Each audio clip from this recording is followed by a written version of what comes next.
I say unto you, love your enemies. Bless them that curse you. Do good to them that hate you. And pray for them which despitefully use you and persecute you. Which is the first commandment of all?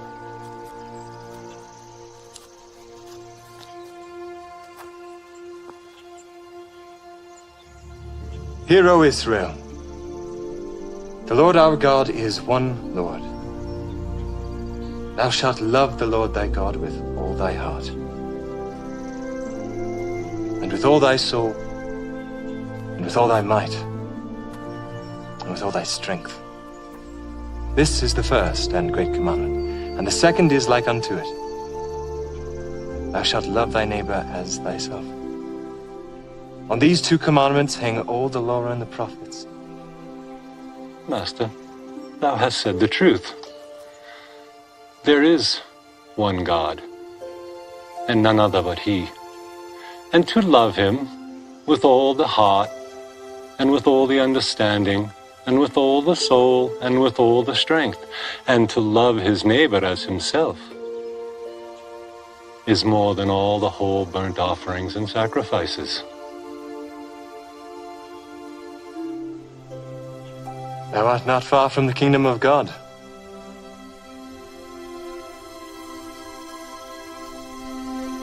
Sure, they got wallet. What's up, y'all? Whoa, hold on. Is that Linus Tech Tech? You do something. What you be doing? I'm on here freestyling for people, man. Can I do a freestyle for you guys? That's that dude. That's the TikToker. Oh, damn. Yo, can I do a freestyle for you guys? Give us one. Wait, turn up. Hold on. We gotta give him words. We gotta give him words. Give me the most creative, challenging words you can think of. Ambidextrous. Ambidextrous. Okay. Yeah, Ambidextrous. Okay, that's a good one. That's a good one. Another big one. Another big Chronicle. one. Afghanistan. Afghanistan. All right. Okay. Revolutionary. Ambidextrous, chronicle, Afghanistan, and revolutionary. Those are the words? Y'all ready? Yep. All right, let's go. Yeah. Okay. Yeah. Other artists really need to get their flex up. When it come to freestyles, yo, I'm next up. I be shining kinda like my man's necklace. Use both sides of my brain, I'm ambidextrous. I'm the freshest type. They can feel the vibes from left to right.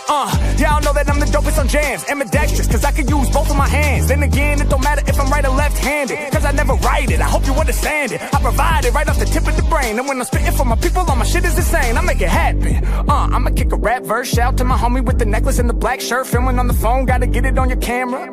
They got questions, Harry is the answer. Yeah, I'm about to make it known. When I rhyme, I be entering the crazy zone. Thank you for the words, y'all came up with the good stuff. Shout the homie chilling in the middle with his hood up. I go beyond your flow, going places other rappers wanna go. Do it by myself, no sponsor, bro. I'm delivering the rap chronicles. Your level, I'ma go beyond it. Matter of fact, I'm about to get you lifted like the Chronic. Can't nobody else rock this way. High like the Chronic, that's where the Dr. Dre.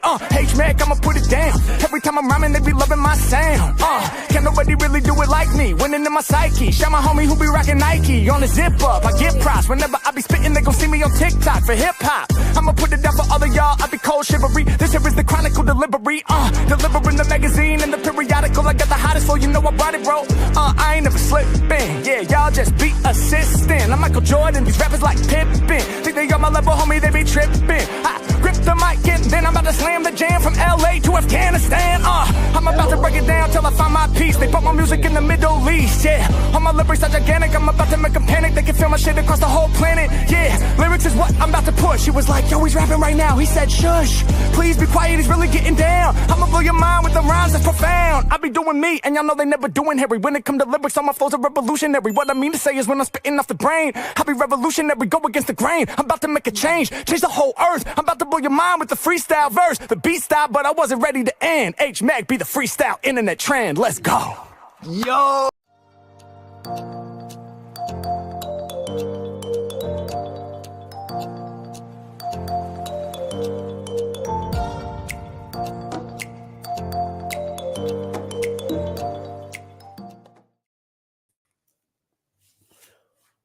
Hey, welcome, Gudgies. Welcome. Hey, mate. Oh, how you doing, man? I'm doing good, mate. You? Groovy. You come to do the rest of Samuel. You were here last time with Samuel, weren't you? This first part, weren't you? Yeah, I think so. first half of it done. Yeah, so I think we should be able to get the second part done, because the first half didn't take no time at all. We did Ruth, and then 15 verses of 15 chapters, not verses. Sorry, 15 chapters of Samuel. So we should be able to finish that. It'll probably take an hour and a half at the most, and then we're going to go over Rumble and watch that documentary. It's about an hour long from 2019 called Panodrama. Tommy Robinson thing, exposing and BBC expose sort of thing. So it's copyrighted, so we'll have to go over Rumble, watch it. So yeah. So first Samuel, should get onto it, I suppose. Let's say hello to people's in chat. Who we got from the top? Best to do from in here. You've been watching Tommy Robinson in Israel? No. I don't watch much of Tommy Robinson, to be honest. It's I used to see little bits and pieces in the past, but Vicky's been telling me more about him lately, and that's a person Vicky used to hate, and now she kind of likes him. You know what I mean? But no, I'm not all for him. Like I have. Like, no, I don't like some of the stuff he says and does. But yeah, no, I can see where he's coming from when it comes to the country, though, without a doubt. He's like totally right about what he says. Yeah. I just can't help but think there's some like Cause fuggery, bigger cause behind it. Yeah, Nazi type fuggery. Yeah, I mean that's the initial kind of feeling you get from him now, but yeah, might be wrong, but well, of course. I mean, like it's like Jeremy Kyle, right? I'm not saying he's like Jeremy Kyle, but Jeremy Kyle was right about a lot of things, but it was his blooming delivery, how he said it to people. You know what I mean? What I didn't like about him. Listen here. Oh, with the keyboard, I got you. But good to see you guys. Good to see you. Let's see from the start. Johnny was foist. That was last night. Foist. Good to see you. Foist, yeah. Bazza and the Who's. Good to see you. My voice is gone, man. Skeptic, good to see you, bro. Here we go again. Always a good to see you, sister. Vicky and the Who's. I've just remembered something I seen earlier. Paul Mippick, good to see you. Let me finish saying hello. Sorry. Michael Kahn, good to see you, bro. Iwan T, good to see you. There we go. On you go, babe. Right, so this will tell you kind of where we are. So when empires used to have emperors, yeah? Emperors, yeah. What about it? Right. Kingdoms had kings. Yeah. Countries have... Don't you say it. I didn't say it, but do you get my point? You were going to say countries have... yeah, no, but do you see the pattern? Yes. It's all in order. Yeah, so another foreigner has been released by accident. Yeah. That's not by accident. That's intentional. Of course it is. Well, how can you let no way does a prison let anybody out unintentionally? Unintentionally. Never. I mean, the paperwork's always there. I mean, yes, it's happened in the past, but not to this extent. I mean, what happened like in space of 2 weeks, two. Exactly. Maybe one every 20 years or something like that. Not 2 in 2 weeks. And and all foreign. Like it's not like they're releasing British people. And the same type of charges, isn't it? I don't know, but right. Okay, I thought it was the same type of charges. But listen, I think they've been in 16 months, something like that. Well, you know that first one that got released, didn't they send him back and he's come back again on another boat? Oh no, not that one. But there was somebody that came here and they deported him. Oh, that's right. Because he tried to claim asylum. They deported him back to France in the 1 in, 1 out thing. That's like thousands in and 1 out. And he come back in a boat and said, "I'm not safe in France because the smuggling gangs." Do you mean the smuggling gangs that smuggled you here again? Like, you're really scared of them. You got them to smuggle you out again. I know. There's Madness. one bloke committed a crime. He can't go. He can't be sent back because they'll make him shave his beard. Oh, what a shame, man. Make him No, say but he's got asylum now because they'll make him shave his beard. Like I've never known a government have to get rid of so many people. Like bad, isn't it? and the Chancellor of Book the of Samuel. Exchequer, Yeah. she broke the law, and Yeah. she's still she's still there. Do you know why she's still in there? Why? Because if she gets sacked or resigned, Keir Starmer has to go, Wow. and that's why. And I sent you that thing from the news about the BBC. Okay. Okay. I'm going now. See you later. All right, babe. Bye. Love you. Bye. Bye. So yeah, we're an hour in. It's got another hour and 13 minutes. So yeah, we'll finish this and then we'll go over and do the documentary. The documentary is about an hour, so it's about 2.5 hours, 3 hours at the most. So yeah, we'll do that. So chapter 15, we're starting off at. Back a little bit, I think. Just to see 14, right? Yeah. From that. All the days of Saul. And when Saul saw any strong man or any valiant man, he took him unto him. Right, here we go, chapter 15, from here onwards. I think it goes to 31, something like that. Chapter 15. Samuel also said unto Saul, The Lord sent me to anoint thee to be king over his people, over Israel. Now therefore hearken thou unto the voice of the word. Oh, actually, I can get, right, we need to go to the top of the screen. I forgot about that, so we missed the thing. And I can now edit the what you call it? The overlay, the chat overlay. I can make it thinner, wider and that now. So let's do tall. Yeah, it stays out of there. Yes, stays out of there. Text completely there. Cool. Words of the Lord. Thus saith the Lord of hosts, I remember that which Amalek did to Israel, how he laid wait for him in the way when he came up from Egypt. Now go and smite Amalek, and utterly destroy all that they have, and spare them not, but slay both man and woman, infant and suckling, ox and sheep, camel and ass. And Saul gathered the people together, and numbered them in Telaim 200,000 footmen, and 10,000 men of Judah. And Saul came to a city of Amalek, and laid wait in the valley. And Saul said unto the Kenites, Go, depart, get you down from among the Amalekites, lest I destroy you with them. For ye showed kindness to all the children of Israel when they came up out of Egypt. So the Kenites departed from among the Amalekites.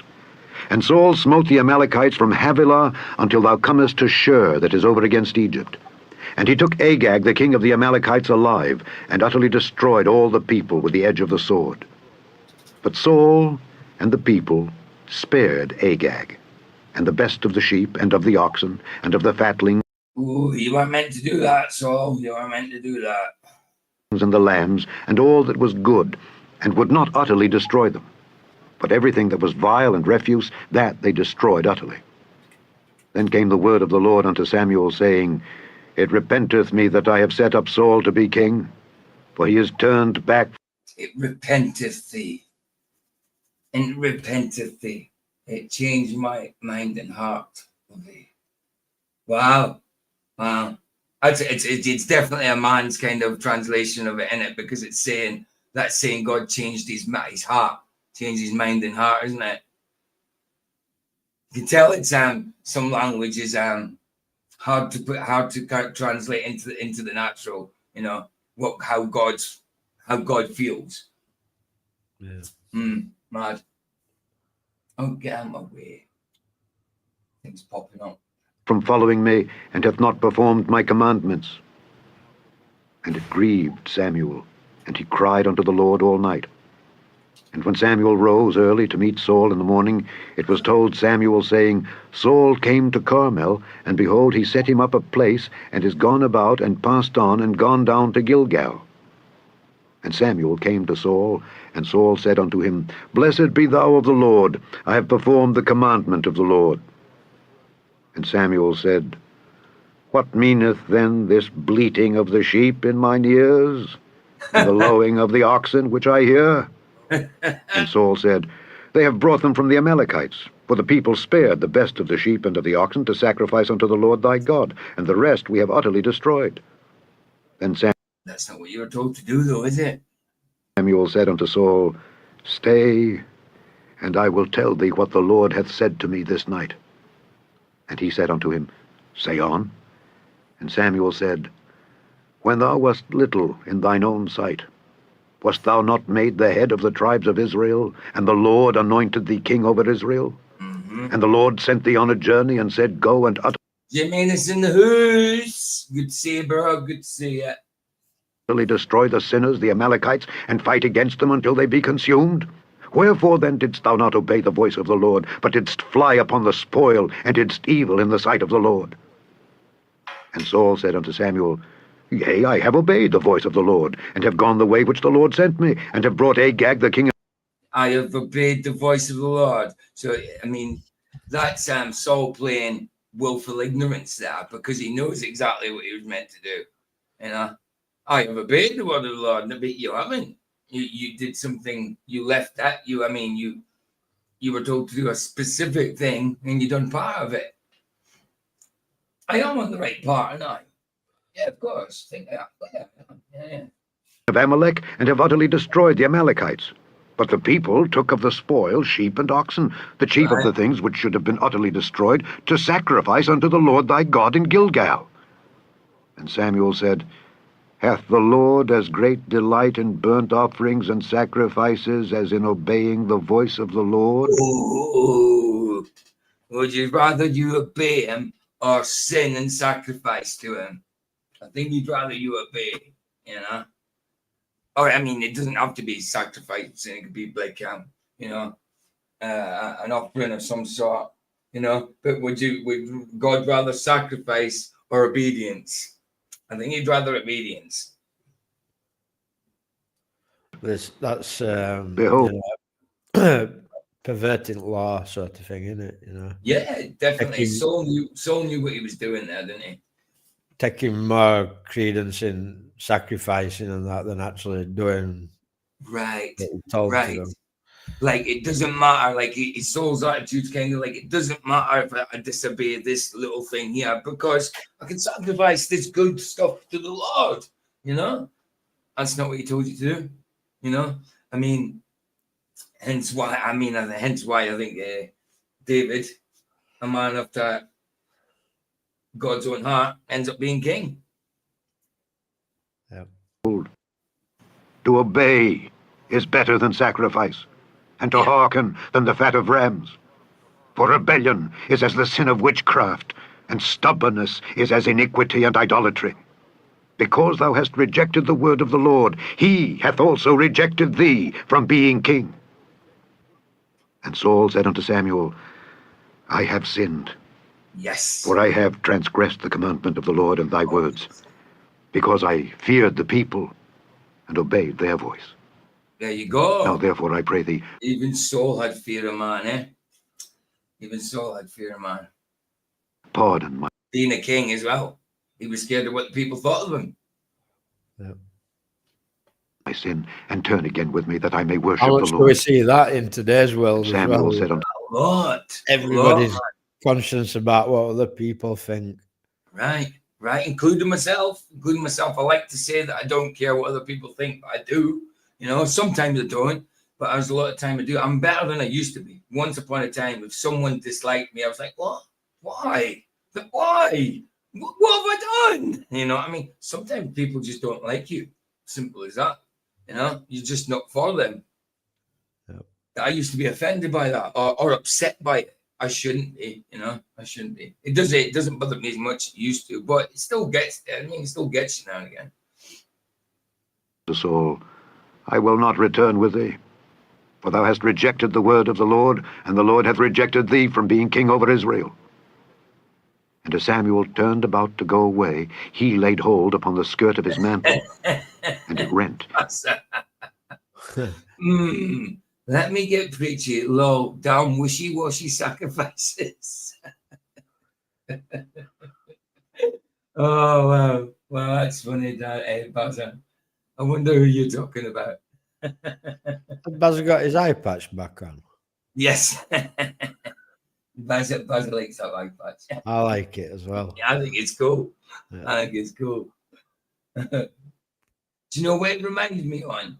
When you see the eye patch, you remember when your parents or whatever or people used to come back home from Blackpool in the 80s and 90s and that, and they used to have pens that when you turned upside down, the ink dropped down, or the kind of black ink dropped down, and it was a naked lady. It was kind of her bikini. When you turned upside down, she became naked. That's what the eye patch reminds me on. Well, when I were in comp, there were a kid in my tutor group. He actually had an eye patch because he got like a right bad lazy eye. It was like looking up. Oh, right, yeah. It's to make them use their other eye, isn't it? It's to make them. I think honestly, it was like all my class were pirates. There was one kid who were half blind and he had a telescope so he could see blackboard. Did he? Yeah. You know, when you used to get A4 sheets to work on, his were A1 though, like size that he had to have a desk. Massive. Not funny, like, but it were, you know, like at school, like everybody were ripping him, you know. Well, of course. Well, I remember at school. I don't remember any telescopes, but I do remember kids that couldn't see very well. The jam jar glasses they had. I mean, wow, they were thick. He had really weird eyes. Like when you looked at him, his eyes were flicking left to right fast all the time. It was right like weird. that actor in Constantine, the bald one that plays the priest. He's got that kind of eye thing. It flicks back and forth. Flying class full of pirates. Mad, isn't it? Oh. Why are pirates called pirates? Because they are.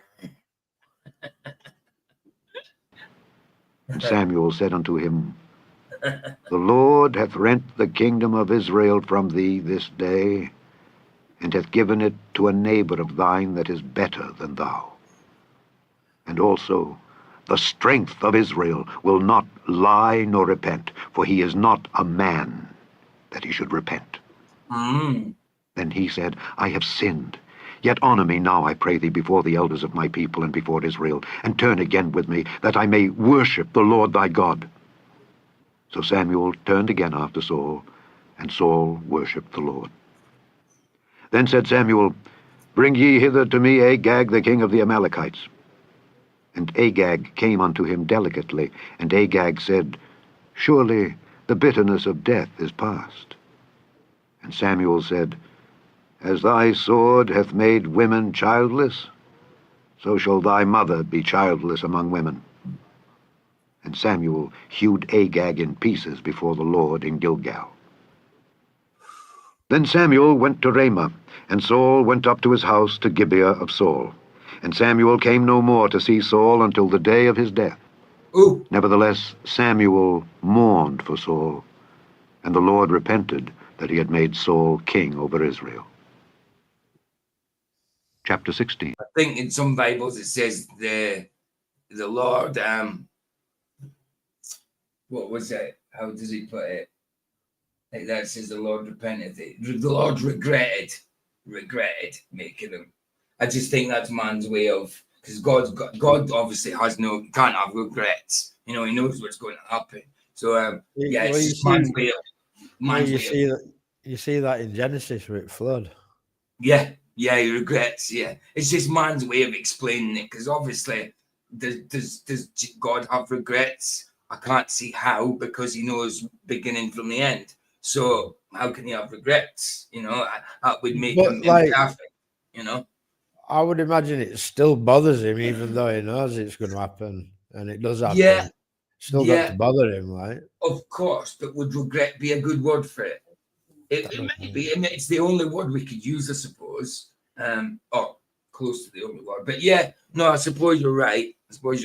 Definitely. And the Lord said unto Samuel, How long wilt thou mourn for Saul, seeing I have rejected him from reigning over Israel? Fill thine horn with oil, and go. I will send thee to Jesse the Bethlehemite, for I have provided me a king among his sons. Oh, wonderful. Samuel said, How can I go? If Saul hear it, he will kill me. And the Lord said, Take an heifer with thee, and say, I am come to sacrifice to the Lord. And call Jesse to the sacrifice, and I will show thee what thou shalt do. And thou shalt anoint unto me Sunny Shine, good to see you, good to see you, good to see you. Welcome, welcome, welcome. Him whom I name unto thee. And Samuel did that which the Lord spake, and came to Bethlehem. And the elders of the town trembled at his coming, and said, Comest thou peaceably? Wow, babe, an illegal in Germany has stabbed his female boss. See, it's not just here, it's happening in Germany too. Wow. And he said, Peaceably? I'm come to sacrifice unto the Lord. Sanctify yourselves, and come with me to the sacrifice. And he sanctified Jesse and his sons, and called them to the sacrifice. And it came to pass, when they were come, that he looked on Eliab, and said, Surely the Lord's anointed is before him. But the Lord said unto Samuel, Look not on his countenance, or on the height of his stature, because I have refused him. For the Lord seeth not as man seeth, for man looketh on the outward appearance, but the Lord looketh on the heart. Oh, how many times does it say that in Scripture? Yeah. Lord looks at the heart. Absolutely. 100%. Then Jesse called Abinadab, and made him pass before Samuel. And he said, Neither hath the Lord chosen this. Then Jesse made Shammah to pass by. And he said, Neither hath the Lord chosen this. Again Jesse made 7 of his sons to pass before Samuel. And Samuel said unto Jesse, The Lord hath not chosen these. And Samuel said unto Jesse, I hear all thy children? And he said, There remaineth yet the youngest, and behold, he keepeth the sheep. And Samuel said unto Jesse, Send and fetch him, for we will not sit down till he come hither. And he sent and brought him in. Now he was ruddy, and withal of a beautiful countenance, and goodly to look to. And the Lord said, Arise, anoint him, for this is he. Then Samuel took the horn of oil, and anointed him in the midst of his brethren. And the Spirit of the Lord came upon David from that day forward. So Samuel rose up and went to Ramah. But the Spirit of the Lord departed from Saul, and an evil spirit from the Lord troubled him. And Saul's servant said unto him, Behold now, an evil spirit from God troubleth thee. Let our Lord now command thy servants which are before thee, to seek out a man who is a cunning player on an harp. And it shall come to pass, when the evil spirit from God is upon thee, that he shall play with his hand, and thou shalt be well. And Saul said unto his servants, Provide me now a man that can play well, and bring him to me. Then answered one of the servants, and said, Behold, I have seen a son of Jesse the Bethlehemite that is cunning in playing, and a mighty valiant man, and a man of war, and prudent in matters, and a comely person, and the Lord is with him. Wherefore Saul sent messengers unto Jesse, and said, Send me David thy son, which is with the sheep. And Jesse took an ass laden with bread, and a bottle of wine, and a kid, and sent them by David his son unto Saul. And David came to Saul, and stood before him, and he loved him greatly, and he became his armor-bearer. And Saul sent to Jesse, saying, Let David, I pray thee, stand before me, for he hath found favor in my sight. And it came to pass, when the evil spirit from God was upon Saul, that David took an harp and played with his hand. So Saul was refreshed and was well, and the evil spirit departed from him. Chapter 17. Now the Philistines gathered together their armies to battle, and were gathered together at Shoco, which belongeth to Judah, and pitched between Shoco and Azekah in Ephes-dammim. And Saul and the men of Israel were gathered together and pitched by the valley of Elah, and set the battle in array against the Philistines. And the Philistines stood on a mountain on the one side, and Israel stood on a mountain on the other side, and there was a valley between them. And there went out a champion out of the camp of the Philistines, named Goliath of Gath, whose height was 6 cubits and a span. And he had an helmet of brass upon his head, and he was armed with a coat of mail, and the weight of the coat was 5,000 shekels of brass. And he had greaves of brass upon his legs, and a target of brass between his shoulders. And the staff of his spear was like a weaver's beam, and his spear's head weighed 600 shekels of iron. And one bearing a shield went before him. And he stood and cried unto the armies of Israel, and said unto them, Why are ye come out to set your battle in array? Am not I a Philistine, and ye servants to Saul? Choose you a man for you, and let him come down to me. If he be able to fight with me and to kill me, then will we be your servants. But if I prevail against him and kill him, then shall ye be our servants and serve us. And the Philistine said, I defy the armies of Israel this day. Give me a man that we may fight together. When Saul and all Israel heard those words of the Philistine, they were dismayed and greatly afraid. Now David was the son of that Ephrathite of Bethlehem, Judah, whose name was Jesse, and he had 8 sons. And the man went among men for an old man in the days of Saul. And the 3 eldest sons of Jesse went and followed Saul to the battle. And the names of his 3 sons that went to the battle were Eliab, the firstborn, and next unto him Abinadab, and the third Shammah. And David was the youngest, and the 3 eldest followed Saul. Shammah. But David went and returned from Saul to feed. Old Shamidab. Shammah. Shammah. Well, it's almost a parallelogram. Is that what they're called? Same forwards, backwards? Or is that a palindrome? Yeah, nearly. Yeah, nearly. Shammah. I don't know if it's a parallelogram or a palindrome. One or the other. His father's sheep at Bethlehem. And the Philistine drew near morning and evening, and presented himself 40 days. And Jesse said unto David his son, Take now for thy brethren an ephah of this parched corn, and these 10 loaves, and run to the camp to thy brethren. And carry these 10 cheeses unto the captain of their 1,000. And look how thy brethren... No, it'll be palindrome. Palindrome. A 4-sided plane rectilinear figure with opposite sides parallel. That's a parallelogram. Why did I think that? That's to do with shape. I'm a numpty. It's a palindrome then. fair, and take their pledge. Now Saul and they and all the men of Israel were in the valley of Elah, fighting with the Philistines. And David rose up early in the morning and left the sheep with a keeper, and took and went as Jesse had commanded him. Yeah, it's palindrome, a word, phrase, or sequence that they can read in the same forward as backwards. Yeah, that's the one. And he came to the trench as the host was going forth to the fight, and shouted for the battle. For Israel and the Philistines had put the battle in array, army against army. And David left his carriage in the hand of the keeper of the carriage, and ran into the army, and came and saluted his brethren. And as he talked with them, behold, there came up the champion, the Philistine of Gath, Goliath by name, out of the armies of the Philistines, and spake according to the same words. And David heard them. And all the men of Israel, when they saw the man, fled before him, and were sore afraid. And the men of Israel said, Have ye seen this man that is come up? Surely to defy Israel is he come up.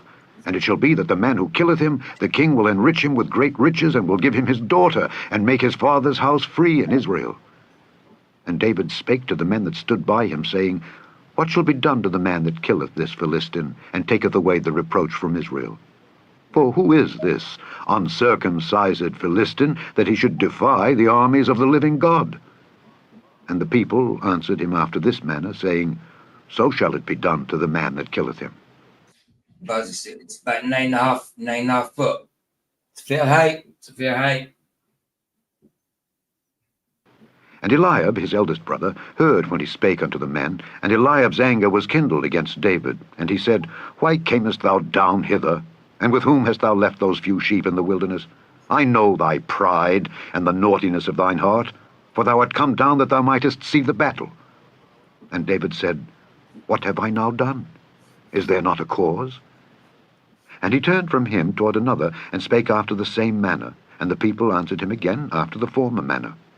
And when the words were heard which David spake, they rehearsed them before Saul, and he sent for him. And David said to Saul, Let no man's heart fail because of him. Thy servant will go and fight with this Philistine. And Saul said to David, Thou art not able to go against this Philistine to fight with him, for thou art but a youth, and he a man of war from his youth. And David said unto Saul, Thy servant kept his father's sheep. And there came a lion and a bear, and took a lamb out of the flock. And I went out after him and smote him, and delivered it out of his mouth. And when he arose against me, I caught him by his beard, and smote him and slew him. Thy servant slew both the lion and the bear. And this uncircumcised Philistine shall be as one of them, seeing he hath defied the armies of the living God. David said moreover, The Lord that delivered me out of the paw of the lion, and out of the paw of the bear, he will deliver me out of the hand of this Philistine. And Saul said unto David, Go, and the Lord be with thee. And Saul armed David with his armor, and he put an helmet of brass upon his head. Also he armed him with a coat of mail. And David girded his sword upon his armor, and he essayed to go, for he had not proved it. And David said unto Saul, I cannot go with these, for I have not proved them. And David put them off him. And he took his staff in his hand, and chose him 5 smooth stones out of the brook, and put them in a shepherd's bag which he had, even in a scrip. And his sling was in his hand, and he drew near to the Philistine. And the Philistine came on and drew near unto David, and the man that bare the shield went before him. And when the Philistine looked about, and saw David, he disdained him, for he was but a youth, and ruddy, and of a fair countenance. And the Philistine said unto David, Am I a dog, that thou comest to me with staves? And the Philistine cursed David by his gods. And the Philistine said to David, Come to me, and I will give thy flesh unto the fowls of the air, and to the beasts of the field. Then said David to the Philistine, Thou comest to me with a sword, and with a spear, and with a shield. But I come to thee in the name of the Lord of hosts, the God of the armies of Israel, whom thou hast defied. This day will the Lord deliver thee into mine hand, and I will smite thee, and take thine head from thee.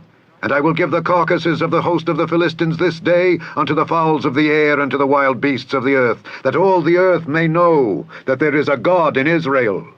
And all this assembly shall know that the Lord saveth not with sword and spear, for the battle is the Lord's, and he will give you into our hands.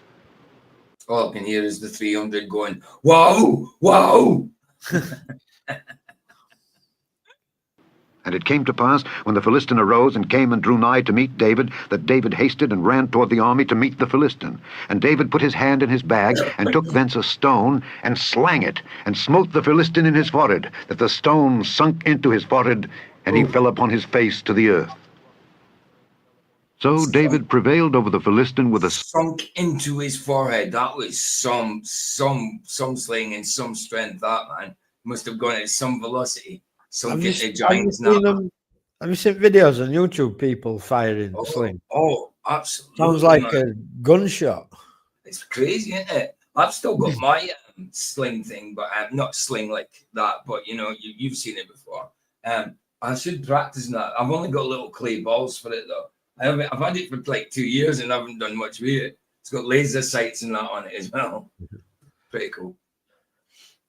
Sling and with a stone, and smote the Philistine and slew him. But there was no sword in the hand of David.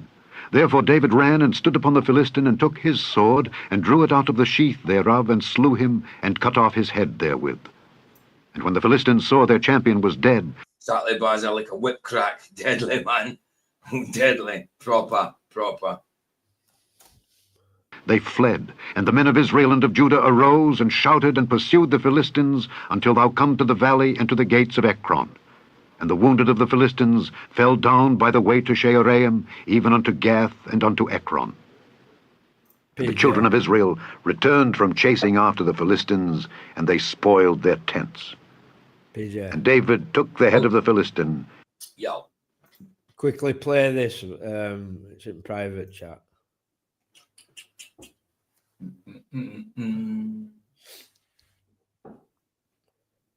Ooh.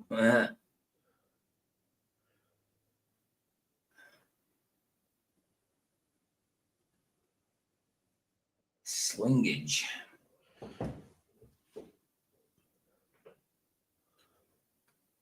It's epic, this, like.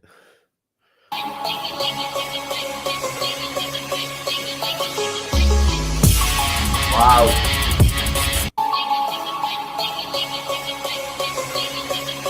You don't believe they'd be accurate with it, would you?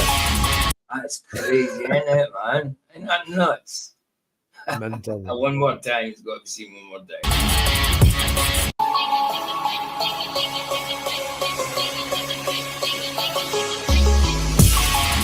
Wow, man. Some speed as well. Proper. And he didn't even go full put. You know what I mean? That was good. To Jerusalem, but he put his armor in his tent.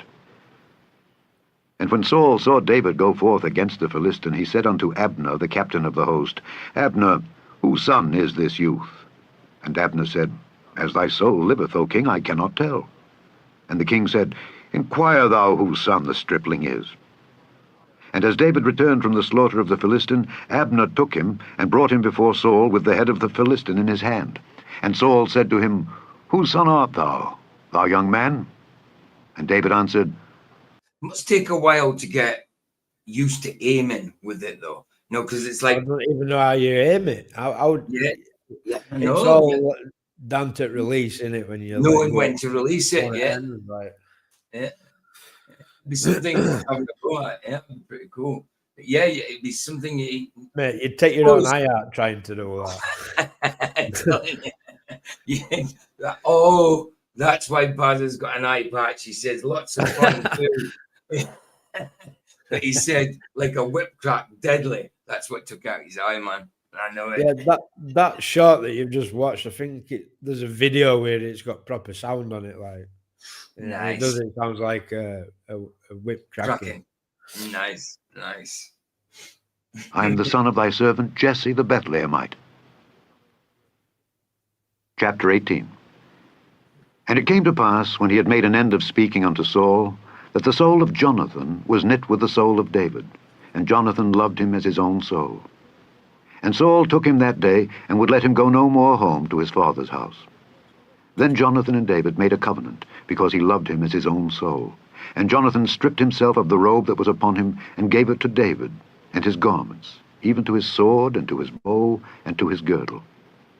And David went out whithersoever Saul sent him, and behaved himself wisely. And Saul set him over the men of war, and he was accepted in the sight of all the people, and also in the sight of Saul's servants.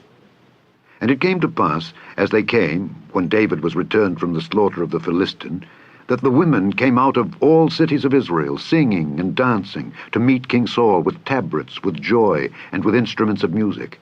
And the women answered one another as they played, and said, Saul hath slain his thousands, and David his 10,000s. And Saul was very wroth, and the saying displeased him. And he said, They have ascribed unto David 10,000s, and to me they have ascribed but thousands. And what can he have more but the kingdom? And Saul eyed David from that day and forward. And it came to pass on the morrow that the evil spirit from God came upon Saul, and he prophesied in the midst of the house. And David played with his hand, as at other times. And there was a javelin in Saul's hand.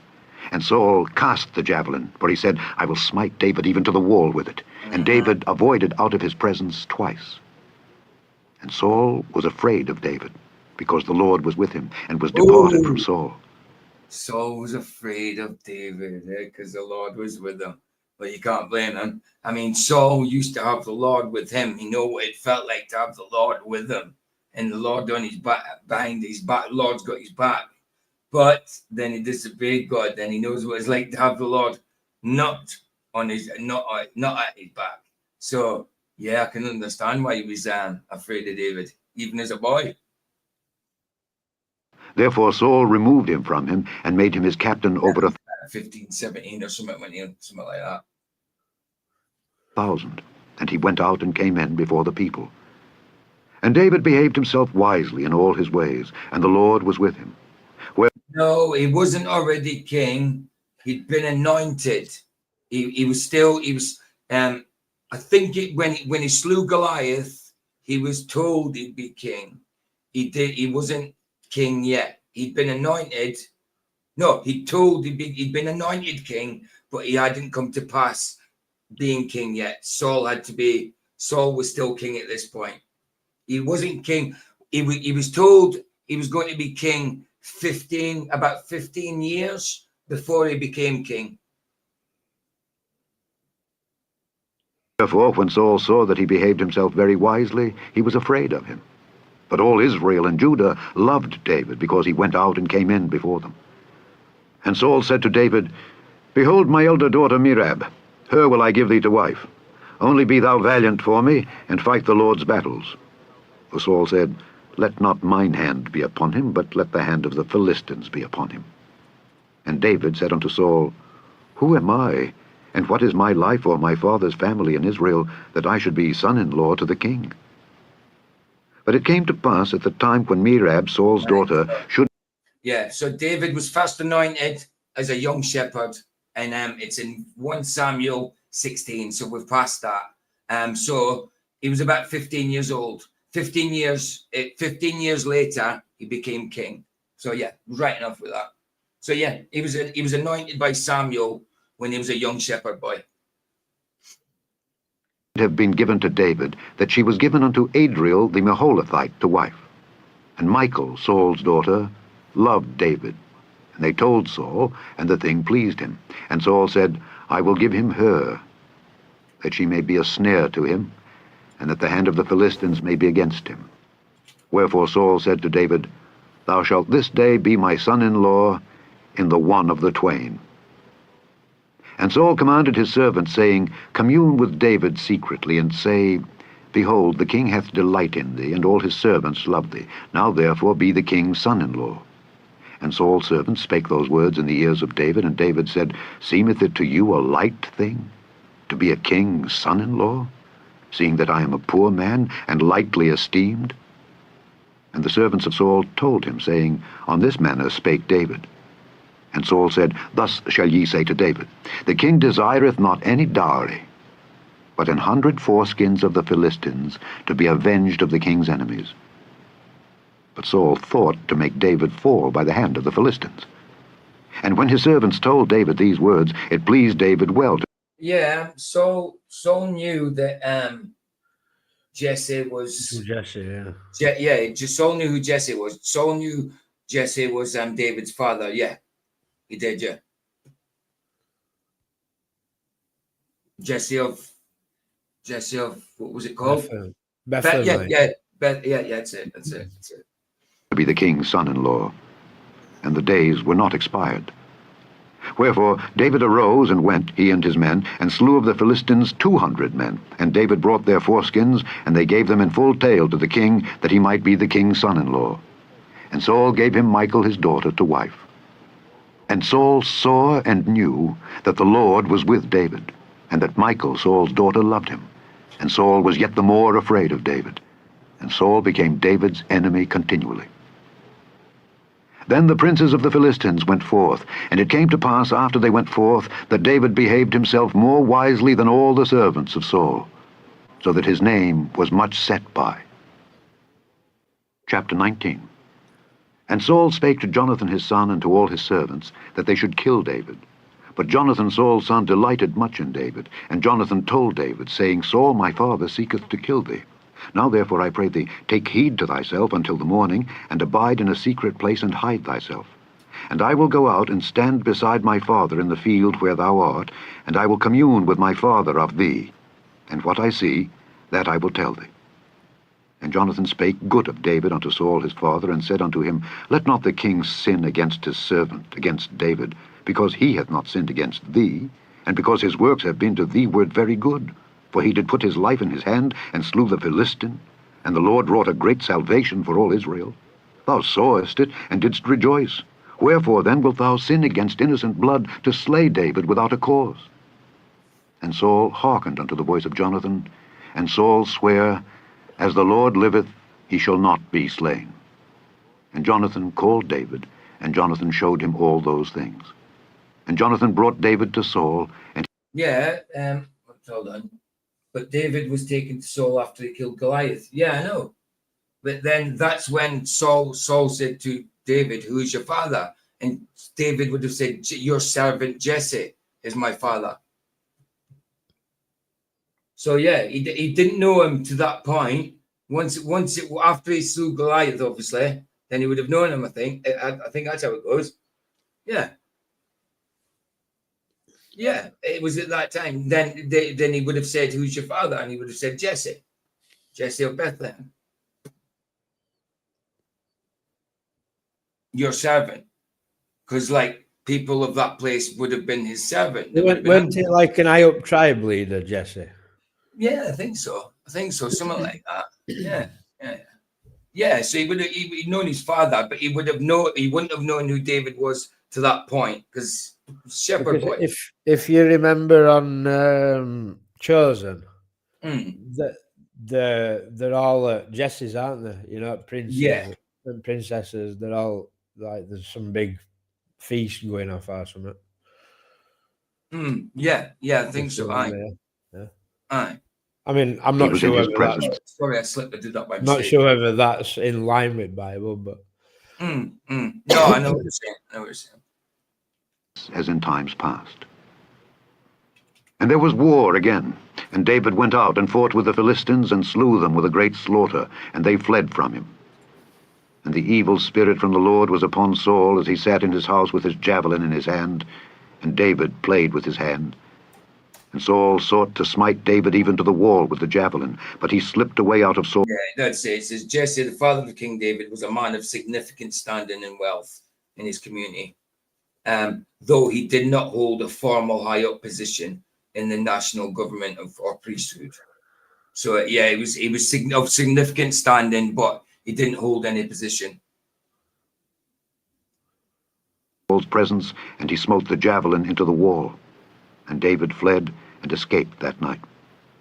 Saul also sent messengers unto David's house to watch him and to slay him in the morning. And Michal, David's wife, told him, saying, If thou say...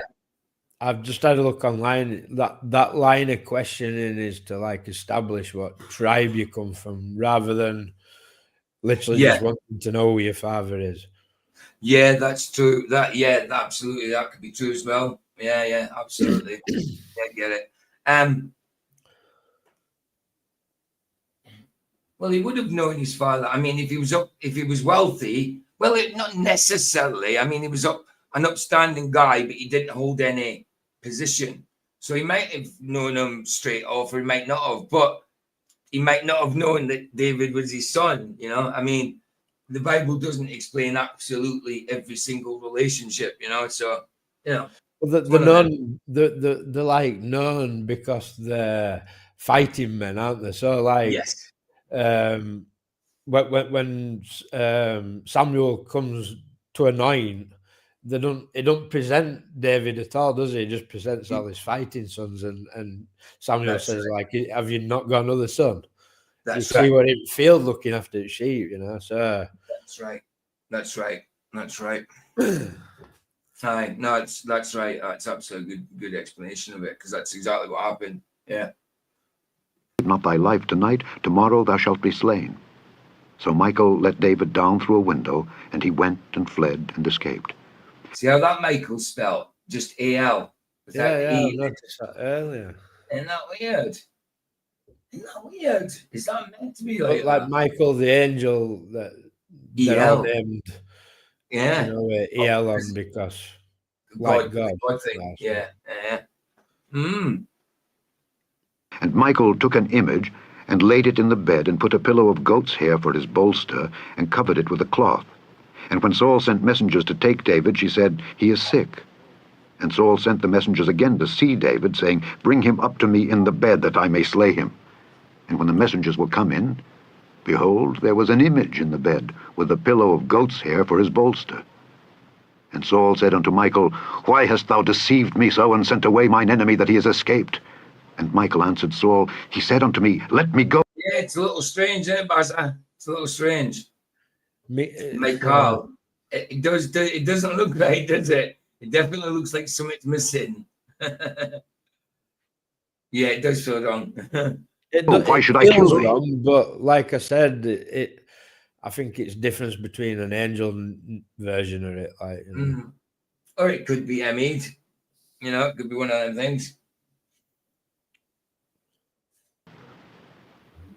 So David fled and escaped, and came to Samuel to Ramah, and told him all that Saul had done to him.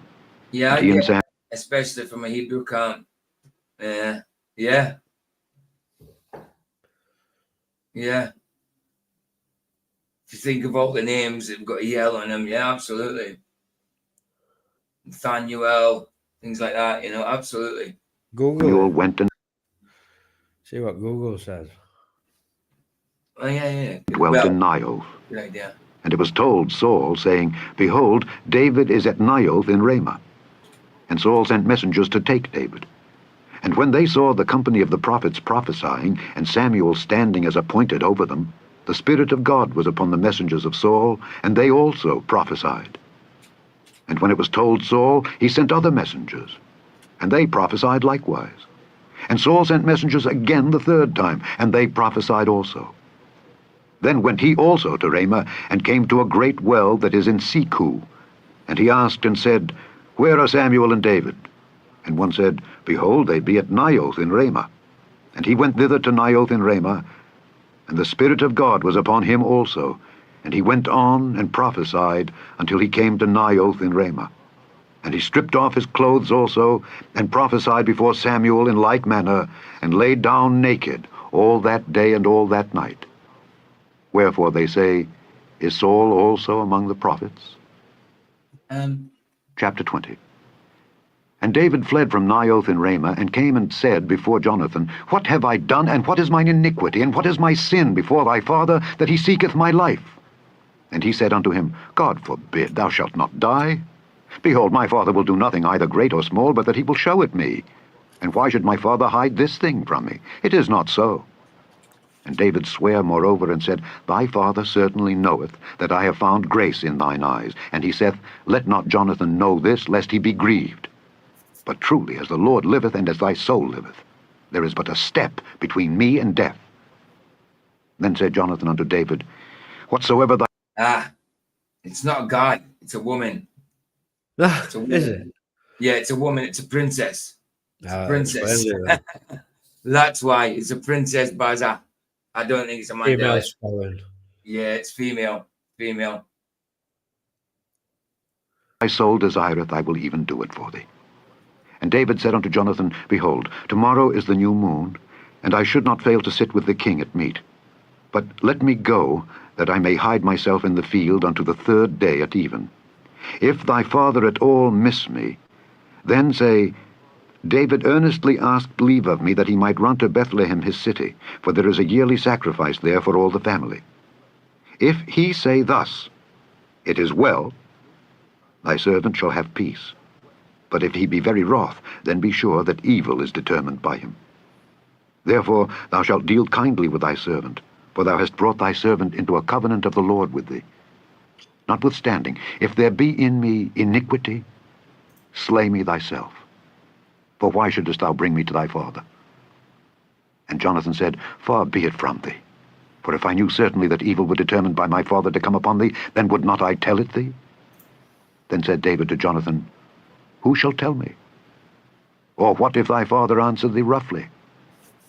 And Jonathan said unto David, Come, and let us go out into the field.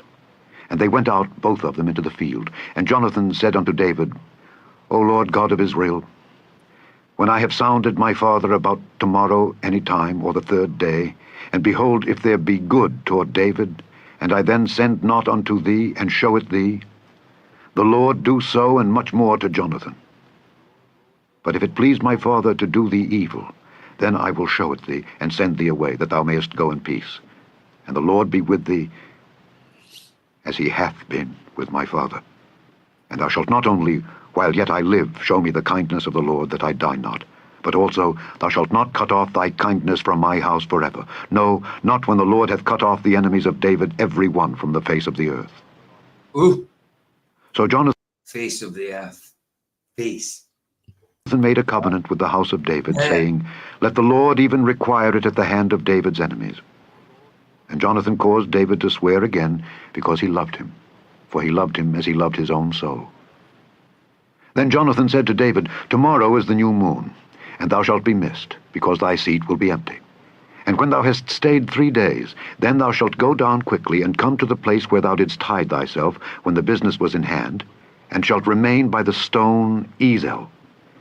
And I will shoot 3 arrows on the side thereof, as though I shot at a mark. And behold, I will send a lad, saying, Go find out the arrows. If I expressly say unto the lad, Behold, the arrows are on this side of thee, take them, then come thou, for there is peace to thee, and no hurt, as the Lord liveth. But if I say thus unto the young man, Behold, the arrows are beyond thee, young man, go thy way, for the Lord hath sent thee away. Go on, my youth. And as touching the matter which thou and I have spoken of, behold, the Lord be between thee and me forever. Nice. So David hid himself in the field. And when the new moon was come, the king sat him down to eat meat. And the king sat upon his seat as at other times, even upon a seat by the wall. And Jonathan arose, and Abner sat by Saul's side, and David's place was empty. Nevertheless Saul spake not anything that day, for he thought, Something hath befallen him. He is not clean, surely he is not clean. And it came to pass on the morrow, which was the 2nd day of the month, that David's place was empty. And Saul said unto Jonathan his son, Wherefore cometh not the son of Jesse to meet, neither yesterday nor today? And Jonathan answered Saul, David earnestly asked leave of me to go to Bethlehem. And he said, Let me go, I pray thee, for our family hath a sacrifice in the city, and my brother he hath commanded me to be there. And now, if I have found favour in thine eyes, let me get away, I pray thee, and see my brethren. Therefore he cometh not unto the king's table. Then Saul's anger was kindled against Jonathan, and he said unto him, Thou son of the perverse rebellious woman, do not I know that thou hast chosen the son of Jesse to thine own confusion, and unto the confusion of thy mother's nakedness? For as long as the son of Jesse liveth upon the ground, thou shalt not be established, nor thy kingdom. Wherefore now send and fetch him unto me, for he shall surely die. And Jonathan answered Saul his father, and said unto him, Wherefore shall he be slain? What hath he done? And Saul cast a javelin at him to smite him, whereby Jonathan knew that it was determined of his father to slay David. So Jonathan arose from the table in fierce anger, and did eat no meat the 2nd day of the month, for he was grieved for David, because his father had done him shame. And it came to pass in the morning that Jonathan went out into the field at the time appointed with David, and a little lad with him. And he said unto his lad, Run, find out now the arrows which I shoot. And as the lad ran, he shot an arrow beyond him. And when the lad was come to the place of the arrow which Jonathan had shot, Jonathan cried after the lad, and said, Is not the arrow beyond thee? And Jonathan cried after the lad, Make speed, haste, stay not. And Jonathan's lad gathered up the arrows, and came to his master. But the lad knew not anything. Only Jonathan and David knew the matter. And Jonathan gave his artillery unto his lad, and said unto him, Go, carry them to the city. And as soon as the lad was gone, David arose out of a place toward the south, and fell on his face to the ground, and bowed himself 3 times. And they kissed one another, and wept one with another, until David exceeded. And Jonathan said to David, Go in peace, forasmuch as we have sworn both of us in the name of the Lord, saying, The Lord be between me and thee, and between my seed and thy seed forever. And he arose and departed, and Jonathan went into the city. Chapter 21. Then came David to Nob, to Ahimelech the priest. No. And Ahimelech was afraid at the meeting of David, and said unto him, Why art thou alone, and no man with thee? And David said unto Ahimelech the priest, The king hath commanded me a business, and hath said unto me, Let no man know anything of the business whereabout I send thee, and what I have commanded thee. And I have appointed my servants to such and such a place. Now therefore, what is under thine hand? Give me... Hey, Wolf Child, it's been a little while. Good to see you. Good to see you. Good to see you. Welcome. 5 loaves of bread in mine hand, or what there is present. And the priest answered David and said, There is no common bread unto mine hand, but there is hallowed bread, if the young men have kept themselves at least from women. And David answered the priest and said unto him, Of a truth women have been kept from us about these 3 days since I came out, and the vessels of the young men are holy, and the bread is in a manner common, yea, though it were sanctified this day in the vessel. So the priest gave him hallowed bread, for there was no bread there but the show bread that was taken from before the Lord, to put hot bread in the day when it was taken away. Now a certain man of the servants of Saul was there that day, detained before the Lord, and his name was Doeg, an Edomite, the chiefest of the herdmen that belonged to Saul. And David said unto Ahimelech, And is there not here under thine hand spear or sword? For I have neither brought my sword nor my weapons with me, because the king's business required haste. And the priest said, The sword of Goliath the Philistine, whom thou slewest in the valley of Elah, behold, it is here, wrapped in a cloth behind the ephod. If thou wilt take... I'm going to leave this playing. I'm going to go grab a coffee. It'll be as quick as I can. Yeah. Turn it down a little in case you want to say anything over the top of it. that, take it, for there is no other save that here. And David said, Oh. There is none like that. Give it me. And David arose and fled that day for fear of Saul, and went to Achish the king of Gath. And the servants of Achish said unto him, Is not this David the king of the land? Did they not sing one to another of him in dances, saying, Saul hath slain his thousands, and David his 10,000s? And David laid up these words in his heart, and was sore afraid of Achish the king of Gath. And he changed his behavior before them, and feigned himself mad in their hands, and scrabbled on the doors of the gate, and let his spittle fall down upon his beard. Then said Achish unto his servants, Lo, ye see the man is mad. Wherefore then have ye brought him to me? Have I need of madmen, that ye have brought this fellow to play the madman in my presence? Shall this fellow come into my house? Chapter 22. David therefore departed thence, and escaped to the cave Adullam. And when his brethren and all his father's house heard it, they went down thither to him. And every one that was in distress, and every one that was in debt, and every one that was discontented, gathered themselves unto him, and he became a captain over them. And there were with him about 400 men. And David went thence to Mizpeh of Moab, and he said unto the king of Moab, Let my father and my mother, I pray thee, come forth and be with you, till I know what God will do for me. And he brought them before the king of Moab, and they dwelt with him all the while that David was in the hold. And the prophet Gad said unto David, Abide not in the hold, depart and get thee into the land of Judah. Then David departed, and came into the forest of Hereth. When Saul heard that David was discovered, and the men that were with him, now Saul abode in Gibeah under a tree in Ramah, having his spear in his hand, and all his servants were standing about him. Then Saul said unto his servants that stood about him, Hear now, ye Benjamites, will the son of Jesse give every one of you fields and vineyards, and make you all captains of thousands and captains of hundreds, that all of you have conspired against me? And there is none that showeth me that my son hath made a league with the son of Jesse? And there is none of you that is sorry for me, or showeth unto me that my son hath stirred up my servant against me, to lie in wait as at this day? Then answered Doeg the Edomite, which was... Is this Saul's paranoia coming out now, is it? Yeah. Oh, my goodness. set over the servants of Saul, and said, I saw the son of Jesse coming to Nob, to Ahimelech the son of Ahitub. And he inquired of the Lord for him, and gave him victuals, and gave him the sword of Goliath the Philistine. Then the king sent to call Ahimelech the priest, the son of Ahitub, and all his father's house, the priests that were in Nob. And they came all of them to the king. And Saul said, Hear now, thou son of Ahitub. And he answered, Here I am, my lord. And Saul said unto him, Why have ye conspired against me, thou and the son of Jesse, in that thou hast given him bread and a sword, and hast inquired of God for him, that he should rise against me to lie in wait, as at this day? Then Ahimelech answered the king and said, And who is so faithful among all thy servants as David, which is the king's son-in-law, and goeth at thy bidding, and is honorable in thine house? Did I then begin to inquire of God for him? Be it far from me. Let not the king impute anything unto his servant, nor to all the house of my father. For thy servant knew nothing of all this, less or more. And the king said, Thou shalt surely die, Ahimelech, thou and all thy father's house. And the king said unto the footmen that stood about him, Turn and slay the priests of the Lord. Okay, babe. I'm cooking fajitas. Nice. Fajitas. Fajitas. All right, babe. Love you. Enjoy your fajitas. Because their hand also is with David, and because they knew when he fled, and did not show it to me. But the servants of the king would not put forth their hand to fall upon the priests of the Lord. And the king said to Doeg, Turn thou and fall upon the priests.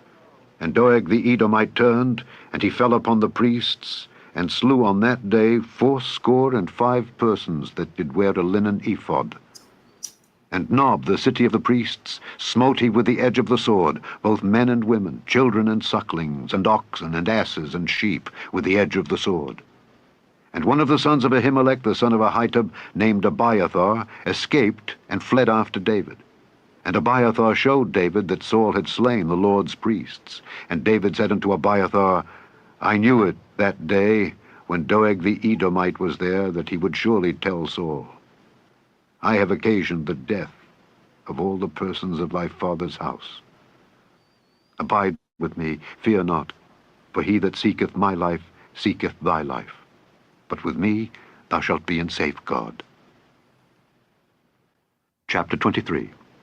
Nice. Then they told David, saying, Behold, the Philistines fight against Keilah, and they rob the threshing floors. Therefore David inquired of the Lord, saying, Shall I go and smite these Philistines?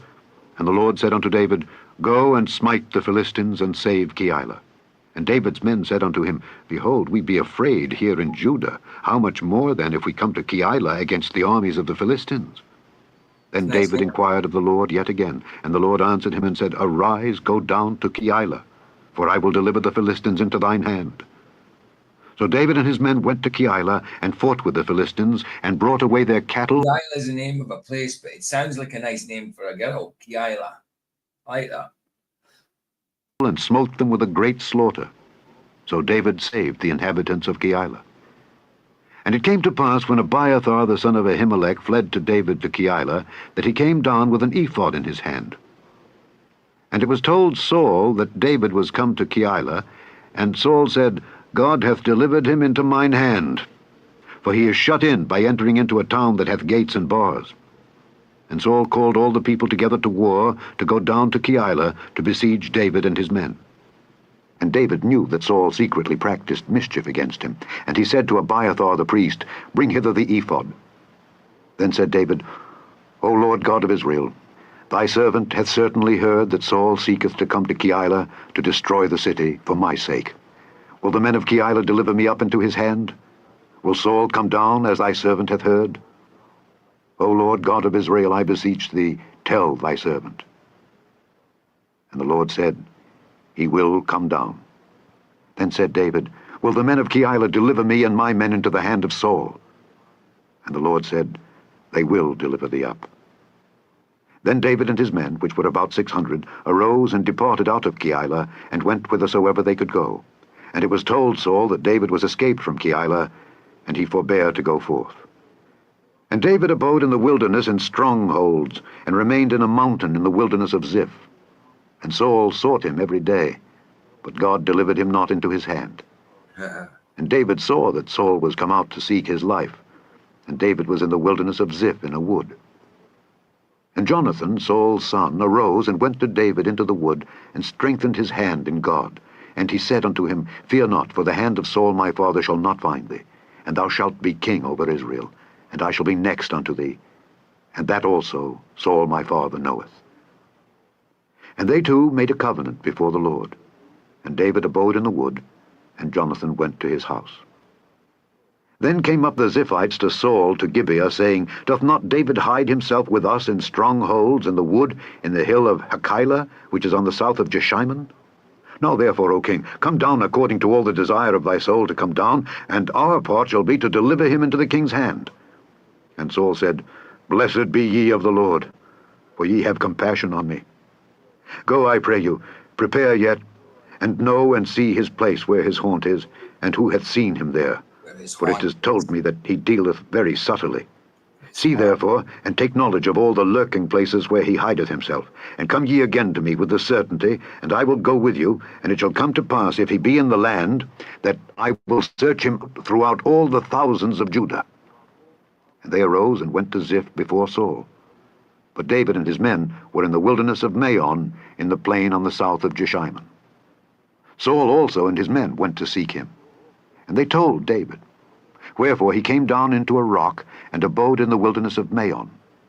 And when Saul heard that, he pursued after David in the wilderness of Maon. And Saul went on this side of the mountain, and David and his men on that side of the mountain. And David made haste to get away for fear of Saul, for Saul and his men compassed David and his men round about to take them. But there came a messenger unto Saul, saying, Haste thee and come, for the Philistines have invaded the land.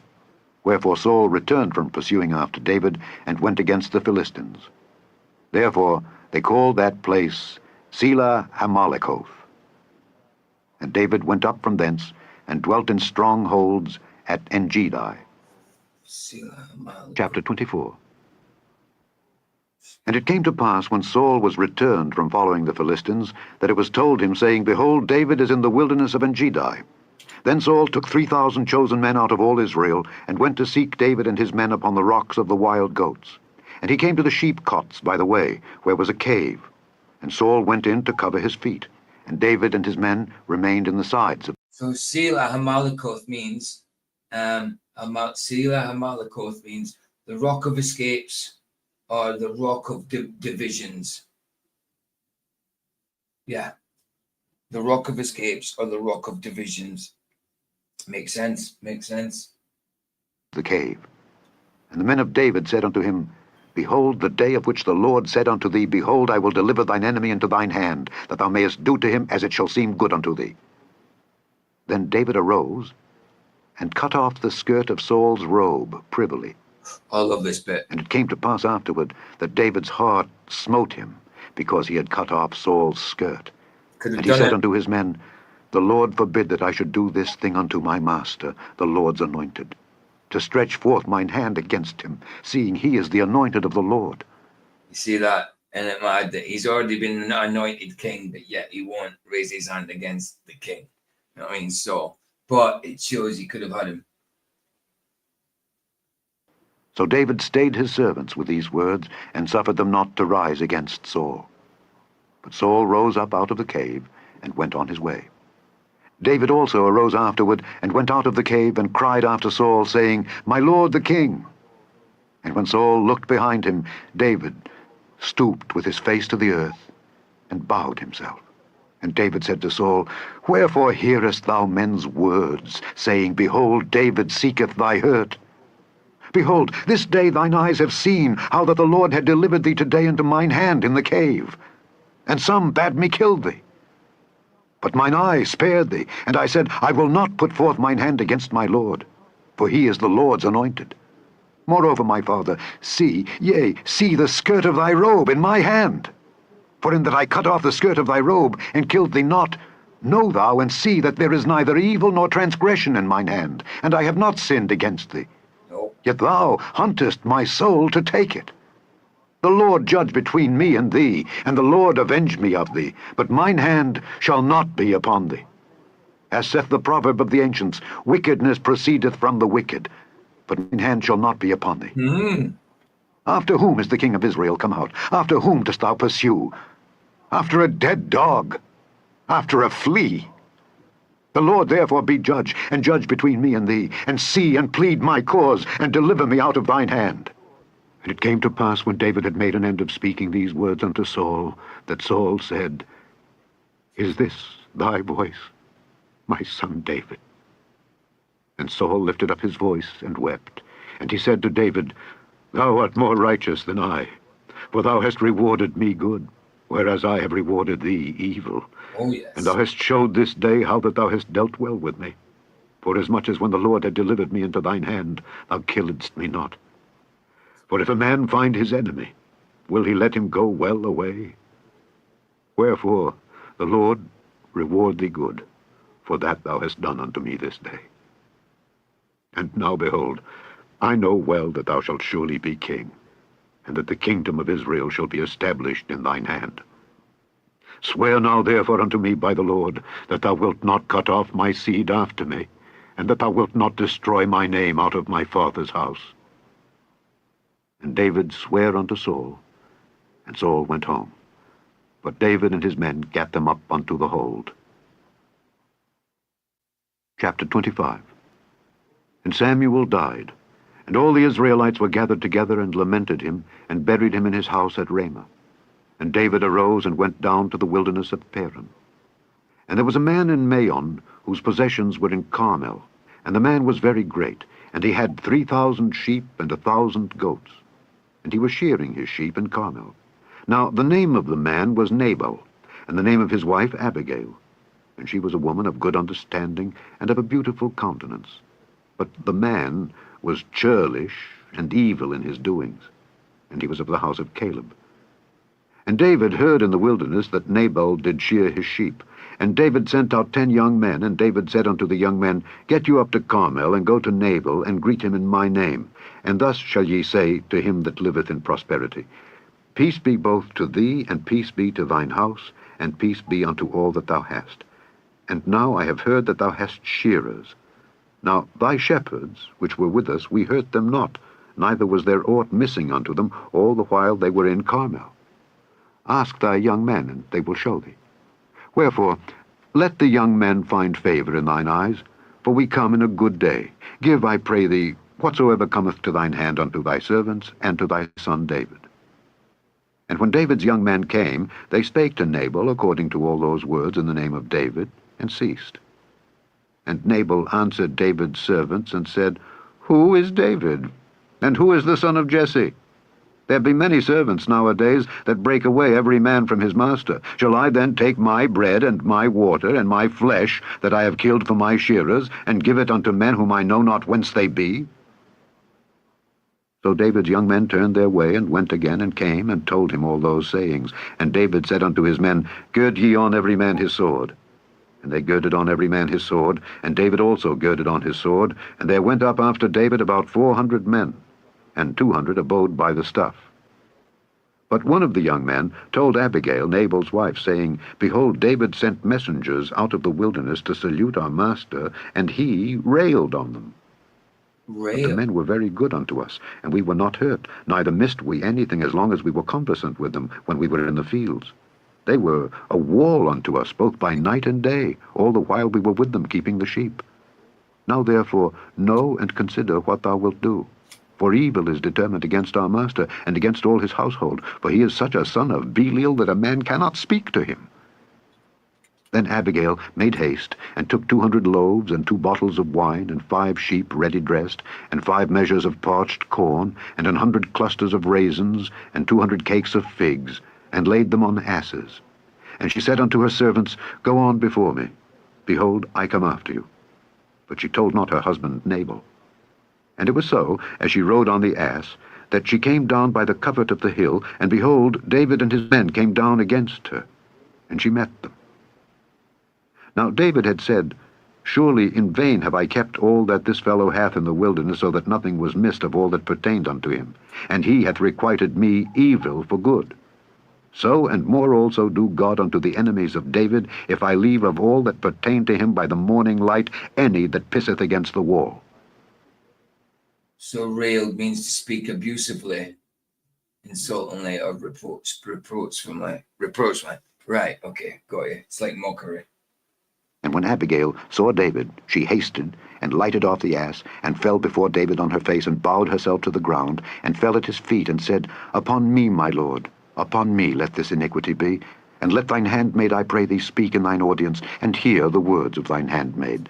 Let not, my lord, I pray thee, regard this man of Belial, even Nabal. For as his name is, so is he. Nabal is his name, and folly is with him.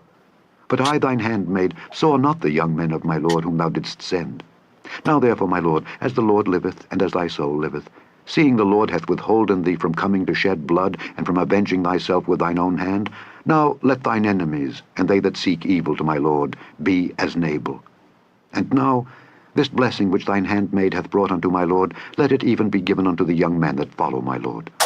I pray thee, forgive the trespass of thine handmaid. For the Lord will certainly make my lord a sure house, because my lord fighteth the battles of the Lord, and evil hath not been found in thee all thy days. Yet a man is risen. Hey, Heron sister, good to see you, good to see you. Welcome, welcome, welcome. To pursue thee, and to seek thy soul. But the soul of my lord shall be bound in the bundle of life with the Lord thy God, and the souls of thine enemies, them shall he sling out, as out of the middle of a sling. And it shall come to pass, when the Lord shall have done to my lord according to all the good that he hath spoken concerning thee, and shall have appointed thee ruler over Israel, that this shall be no grief unto thee, nor offense of heart unto my lord, either that thou hast shed blood causeless, or that my lord hath avenged himself. But when the Lord shall have dealt well with my lord, then remember thine handmaid. And David said to Abigail, Blessed be the Lord God of Israel, which sent thee this day to meet me. And blessed be thy advice, and blessed be thou, which hast kept me this day from coming to shed blood, and from avenging myself with mine own hand. For in very deed, as the Lord God of Israel liveth, which hath kept me back from hurting thee, except thou hadst hasted and come to meet me, surely there had not been left unto Nabal by the morning light any that pisseth against the wall. So David Pisseth against the wall. Just the way it's put that. Drinketh his own piss and eateth his own dung.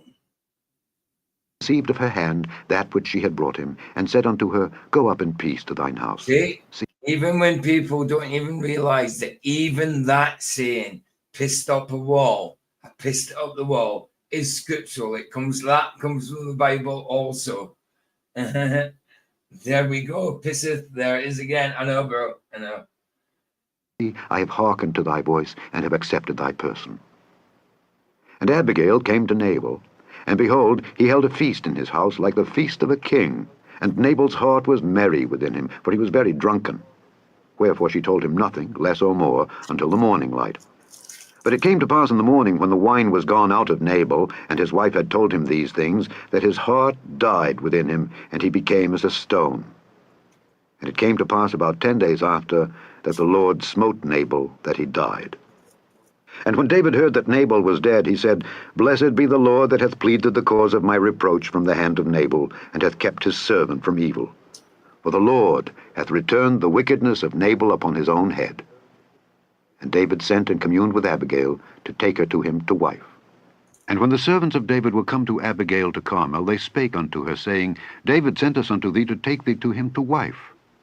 And she arose and bowed herself on her face to the earth, and said, Behold, let thine handmaid be a servant to wash the feet of the servants of my lord. And Abigail hasted and arose, and rode upon an ass with 5 damsels of hers that went after her. And she went after the messengers of David, and became his wife.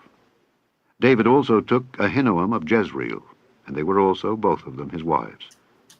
But Saul had given Michal his daughter, David's wife, to Phalti the son of Laish, which was of Galim.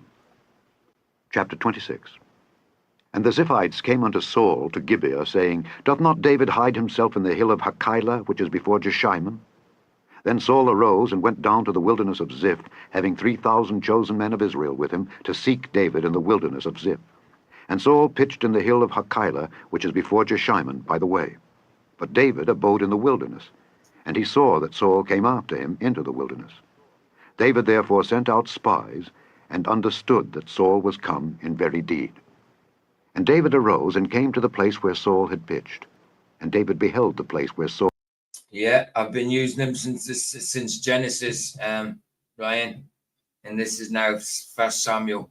Nearly finished 1 Samuel, actually. So what's that about the 8th book? Go on, Michael. I'm just going to nip it short. I'll stay in here on mute. All right, bro. I'll not be long, mate.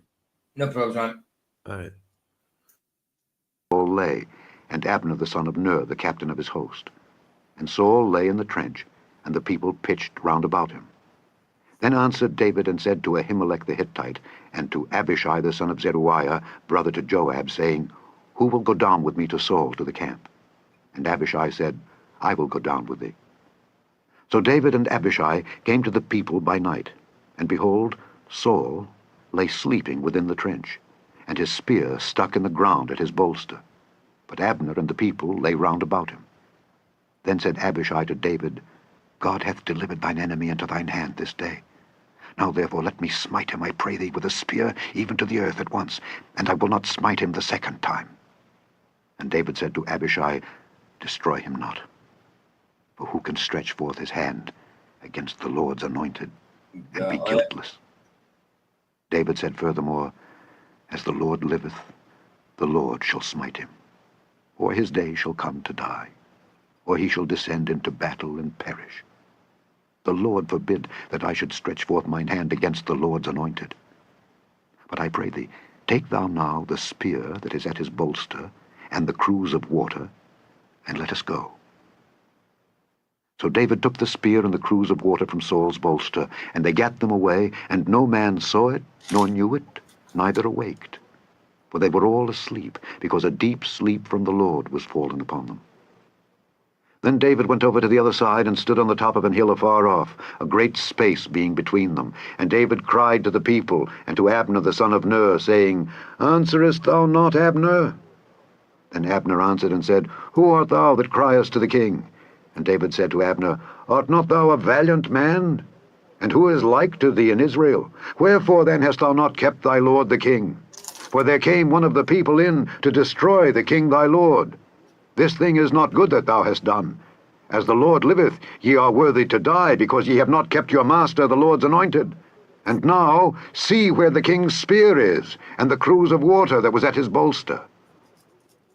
And Saul knew David's voice, and said, Is this thy voice, my son David? And David said, It is my voice, my lord, O king. And he said, Wherefore doth my lord thus pursue after his servant? For what have I done? Or what evil is in mine hand? Now therefore, I pray thee, let my lord the king hear the words of his servant. If the Lord have stirred thee up against me, let him accept an offering. But if they be the children of men, cursed be they before the Lord. For they have driven me out this day from abiding in the inheritance of the Lord, saying, Go, serve other gods. Now therefore, let not my blood fall to the earth before the face of the Lord. For the king of Israel is come out to seek a flea, as when one doth hunt a partridge in the mountains. Then said Saul, I have sinned. Return, my son David, for I will no more do thee harm, because my soul was precious in thine eyes this day. Behold, I have played the fool, and have erred exceedingly. And David answered and said, Behold the king's spear, and let one of the young men come over and fetch it. The Lord render to every man his righteousness and his faithfulness. For the Lord delivered thee into my hand today, but I would not stretch forth mine hand against the Lord's anointed. And behold, as thy life was much set by this day in mine eyes, so let my life be much set by in the eyes of the Lord, and let him deliver me out of all tribulation. Then Saul said to David, Blessed be thou, my son David. Thou shalt both do great things, and also shalt still prevail. So David went on his way, and Saul returned to his place. Chapter 27. And David said in his heart, I shall now perish one day by the hand of Saul. There is nothing better for me than that I should speedily escape into the land of the Philistines. And Saul shall despair of me to seek me any more in any coast of Israel. So shall I escape out of his hand. And David arose, and he passed over with the 600 men that were with him unto Achish the son of Maoch, king of Gath. And David dwelt with Achish at Gath, he and his men, every man with his household, even David with his 2 wives, Ahinoam the Jezreelitess, and Abigail the Carmelitess, Nabal's wife. And it was told Saul that David was fled to Gath, and he sought no more again for him. And David said unto Achish, If I have now found grace in thine eyes, let them give me a place in some town in the country, that I may dwell there. For why should thy servant dwell in the royal city with thee? Then Achish gave him Ziklag that day. Wherefore Ziklag pertaineth unto the kings of Judah unto this day. And the time that David dwelt in the country of the Philistines was a full year and 4 months. And David and his men went up, and invaded the Geshurites, and the Gezrites, and the Amalekites. For those nations were of old the inhabitants of the land, as thou goest to Shur, even unto the land of Egypt. And David smote the land, and left neither man nor woman alive, and took away the sheep, and the oxen, and the asses, and the camels, and the apparel, and returned, and came to Achish. And Achish said, Whither have ye made a road today? And David said, Against the south of Judah, and against the south of the Jerahmeelites, and against the south of the Kenites. And David saved neither man nor woman alive, to bring tidings to Gath, saying, Lest they should tell on us, saying, So did David, and so will be his manner all the while he dwelleth in the country of the Philistines. And Achish believed David, saying, He hath made his people Israel utterly to abhor him. Therefore he shall be my servant forever. Chapter 28. And it came to pass in those days that the Philistines gathered their armies together for warfare, to fight with Israel. And Achish said unto David, Know thou assuredly that thou shalt go out with me to battle, thou and thy men. And David said to Achish, Surely thou shalt know what thy servant can do. And Achish said to David, Therefore will I make thee keeper of mine head forever. Now Samuel was dead, and all Israel had lamented him, and buried him in Ramah, even in his own city. And Saul had put away those that had familiar spirits, and the wizards, out of the land. And the Philistines gathered themselves together, and came and pitched in Shunem. And Saul gathered all Israel together, and they pitched in Gilboa. And when Saul saw the host of the Philistines, he was afraid, and his heart greatly trembled. And when Saul inquired of the Lord answered him not, neither by dreams, nor by Urim, nor by prophets. Then said Saul unto his servants, Seek me a woman that hath a familiar spirit, that I may go to her and inquire of her. Here we go, Saul, you silly bugger. And his servant said to him, Behold, there is a woman that hath a familiar spirit at Endor. And Saul disguised himself, and put on other raiment, and he went, and 2 men with him, and they came to the woman by night. And he said, I pray thee, divine unto me by the familiar spirit, and bring me him up whom I shall name unto thee. And the woman said unto him, Behold, thou knowest what Saul hath done, how he hath cut off those that have familiar spirits and the wizard. Yeah, that might help the itching bit, but it's you got to remember mine's is psoriasis. It's not eczema now, it's psoriasis. That's the cream I'm getting tomorrow is actually it's made for psoriasis. And I'm meant to use cling film with it. Wrap myself in cling film. But once I use that, I will try the coconut oil to see if it helps with itching and stuff. Out of the land? Wherefore then layest thou a snare for my life to cause me to die? And Saul sware to her by the Lord, saying, As the Lord liveth, there shall no punishment happen to thee for this thing. Then said the woman, Whom shall I bring up unto thee? And he said, I've got to watch the hair because my skin is sensitive to everything. Everything. Even non-sensitive stuff makes my skin come out in a rash sometimes. Right, sorry. Sensitive stuff, sensitive product often brings me out in a rash as well. So I've got to watch what I put on my skin. Bring me up Samuel. And when the woman saw Samuel, she cried with a loud voice. And the woman spake to Saul, saying, Why hast thou deceived me? For thou art Saul. And the king said unto her, Be not afraid, for what sawest thou? And the woman said unto Saul, I saw gods ascending out of the earth. And he said unto her, What form is he of? And she said, An old man cometh up, and he is covered with a mantle. And Saul perceived that it was Samuel, and he stooped with his face to the ground, and bowed himself. And Samuel said to Saul, Why hast thou disquieted me to bring me up? And Saul answered, I am sore distressed. For the Philistines make war against me, and God is departed from me, and answereth me no more, neither by prophets nor by dreams. Therefore I have called thee, that thou mayest make known unto me what I shall do. Then said Samuel, Wherefore then dost thou ask of me, seeing the Lord is... Yeah, and I'll show you what one of the sides of my left foot looks like.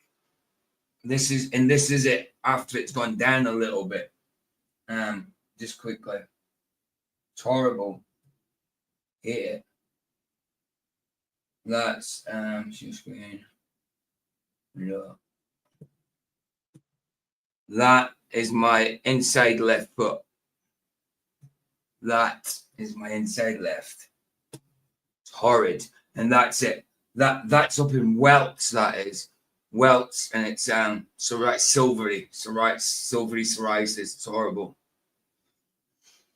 It's like that all the way around, to be honest. And my hands are like that, but they're not up it raised that much, obviously, on my hands. Bad. It's horrid. Horrid. Horrible. I'll show you my hands.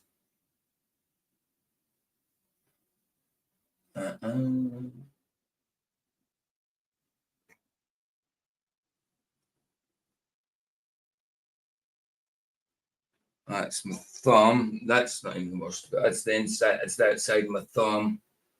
Where's the rest of them? Is it back the way? This way. It's my hand. It's one. It's my left hand palm.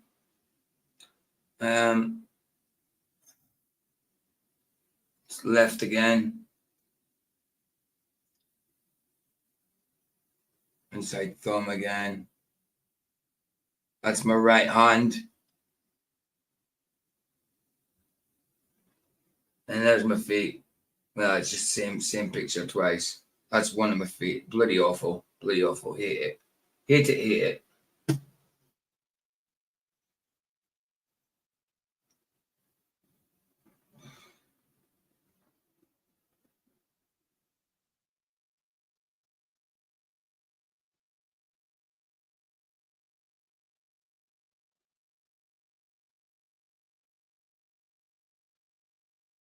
Yeah, it's not nice. It's horrible. It's horrible. Hate it. Hate it. Hate it. Can't wait for it to settle down. I mean, I get rashes, I've got dermatitis and all that. I get that anyway, but this is just beyond a joke. From thee, Okay, Michael, he's back. and is become thine enemy. And the Lord hath done to him as he spake by me. For the Lord hath rent the kingdom out of thine hand, and given it to thy neighbor, even to David. Because thou obeyedst not the voice of the Lord, nor executedst his fierce wrath upon Amalek, therefore hath the Lord done this thing unto thee this day. Moreover, the Lord will also deliver Israel with thee into the hand of the Philistines, and tomorrow shalt thou and thy sons be with me. The Lord also shall deliver the host of Israel into the hand of the Philistines. Then Saul fell straightway all along on the earth, and was sore afraid because of the words of Samuel. And there was no strength in him, for he had eaten no bread all the day, nor all the night. And the woman came unto Saul, and saw that he was sore troubled, and said unto him, Behold, thine handmaid hath obeyed thy voice, and I have put my life in my hand, and have hearkened unto thy words which thou spakest unto me. Now therefore I pray thee, hearken thou also unto the voice of thine handmaid, and let me set a morsel of bread before thee, and eat, that thou mayest have strength when thou goest on thy way. But he refused, and said, I will not eat. But his servants, together with the woman, compelled him, and he hearkened unto their voice.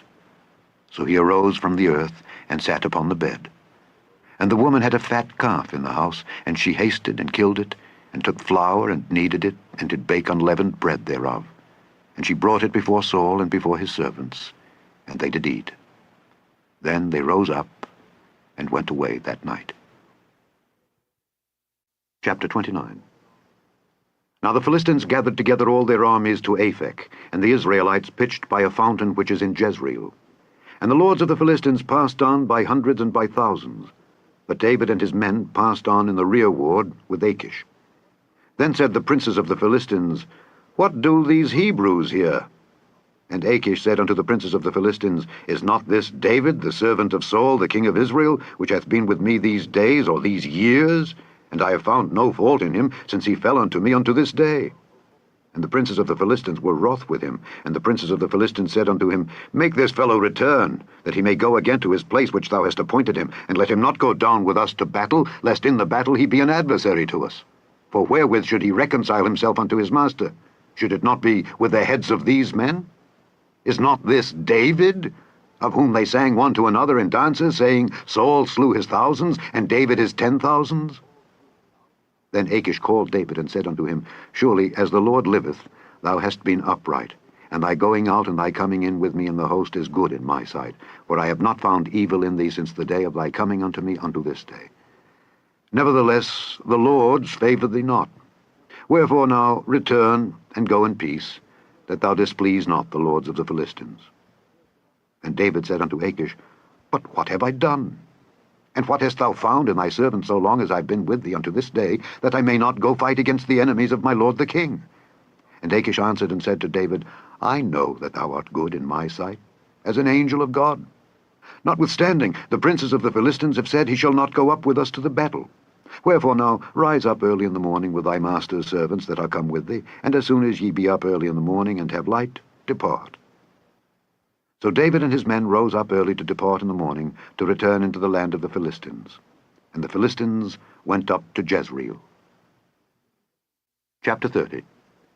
And it came to pass, when David and his men were come to Ziklag on the third day, that the Amalekites had invaded the south and Ziklag, and smitten Ziklag, and burned it with fire, and had taken the women captives that were therein. They slew not any, either great or small, but carried them away, and went on their way. So David and his men came to the city, and behold, it was burned with fire, and their wives and their sons and their daughters were taken captives. Then David and the people that were with him lifted up their voice and wept, until they had no more power to weep.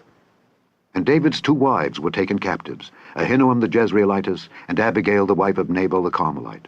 And David was greatly distressed, for the people spake of stoning him, because the soul of all the people was grieved, every man for his sons and for his daughters. Samuel wouldn't have been doing much cooking at this point, Aaron. Samuel was dead at this point.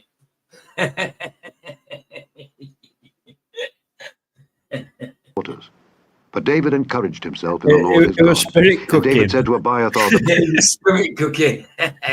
Yeah, the good old spirit cook. Love it, love it. priest, Ahimelech's son, I pray thee bring me hither the ephod. And Abiathar brought thither the ephod to David. And David inquired at the Lord, saying, Shall I pursue after this troop? Shall I overtake them? And he answered him, Pursue, for thou shalt surely overtake them, and without fail recover all. So David went, he and the 600 men that were with him, and came to the brook Besor, where those that were left behind stayed.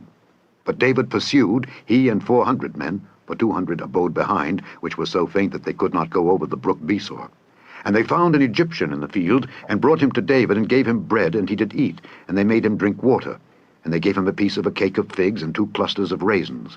And when he had eaten, his spirit came again to him, for he had eaten no bread nor drunk any water 3 days and 3 nights. And David said unto him, To whom belongest thou, and whence art thou?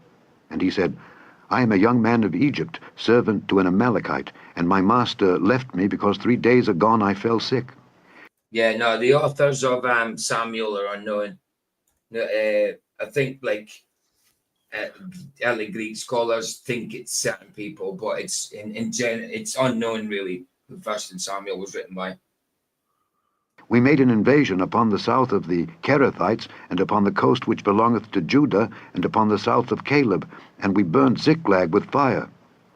And David said to him, Canst thou bring me down to this company? And he said, Swear unto me by God that thou wilt neither kill me, nor deliver me into the hands of my master, and I will bring thee down to this company. And when he had brought him down, behold, they were spread abroad upon all the earth, eating and drinking, and dancing, because of all the great spoil that they had taken out of the land of the Philistines, and out of the land of Judah. And David smote them from the twilight even unto the evening of the next day. And there escaped not a man of them, save 400 young men which rode upon camels and fled. And David recovered all that the Amalekites had carried away, and David rescued his 2 wives. And there was nothing lacking to them, neither small nor great, neither sons nor daughters, neither spoil nor anything that they had taken to them. David recovered all. And David took all the flocks and the herds which they drave before those other cattle, and said, This is David's spoil. And David came to the 200 men which were so faint that they could not follow David, whom they had made also to abide at the brook Besor. And they went forth to meet David, and to meet the people that were with him. And when David came near to the people, he saluted them. Then answered all the wicked men and men of Belial, of those that went with David, and said, Because they went not with us, we will not give them aught of the spoil that we have recovered, save to every man his wife and his children, that they may lead them away and depart. Then said David, Ye shall not do so, my brethren, with that which the Lord hath given us, who hath preserved us, and delivered the company that came against us into our hand. For who will hearken unto you in this matter? But as his part is that goeth down to the battle, so shall his part be that tarrieth by the stuff. They shall part alike. And it was so from that day forward, that he made it a statute and an ordinance for Israel unto this day. And when David came to Ziklag, he sent of the spoil unto the elders of Judah, even to his friends, saying, Behold a present for you of the spoil of the enemies of the Lord. To them which were in Bethel, and to them which were in South Ramoth, and to them which were in Jatter, and to them which were in Aroer, and to them which were in Siphmoth, and to them which were in Eshtemoa, and to them which were in Rachel, and to them which were in the cities of the Jerahmeelites, and to them which were in the cities of the Kenites, and to them which were in Hormah, and to them which were in Korashan, and to them which were in Athak, and to them which were in Hebron, and to all the places where David himself and his men were wont to haunt. Chapter 31. Last chapter. Now the Philistines fought against Israel, and the men of Israel fled from before the Philistines, and fell down slain in Mount Gilboa. And the Philistines followed hard upon Saul and upon his sons, and the Philistines slew Jonathan, and Abinadab, and Malchishua, Saul's sons. And the battle went sore against Saul, and the archers hit him, and he was sore wounded of the archers. Then said Saul unto his armor-bearer, Draw thy sword, and thrust me through therewith, lest these uncircumcised come and thrust me through, and abuse me. But his armor-bearer would not, for he was sore afraid. Therefore Saul took a sword, and fell upon it. And when his armor-bearer saw that Saul was dead, he fell likewise upon his sword, and died with him. So Saul died, and his 3 sons, and his armor-bearer, and all his men, that same day together.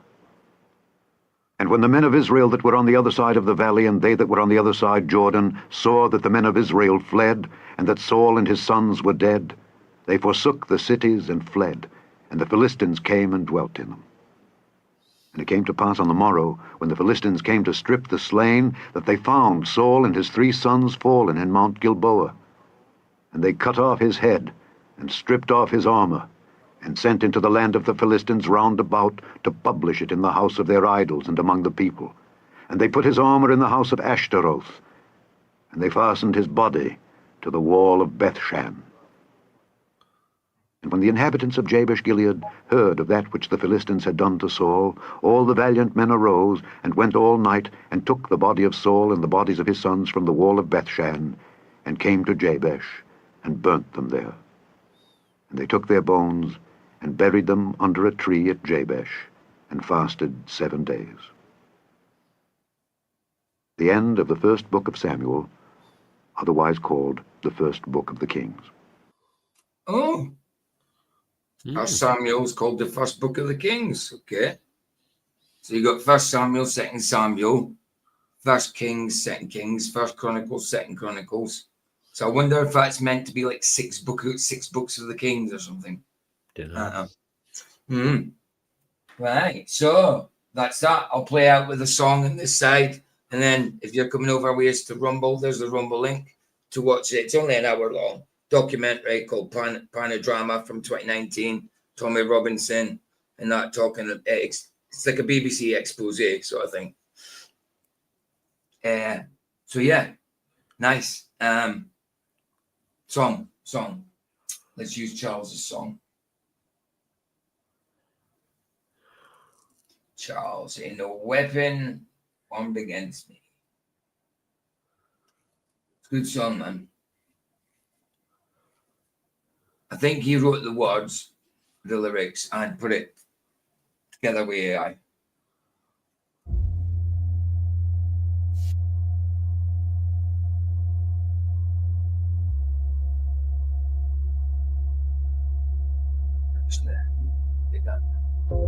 Are you tired of mediocrity?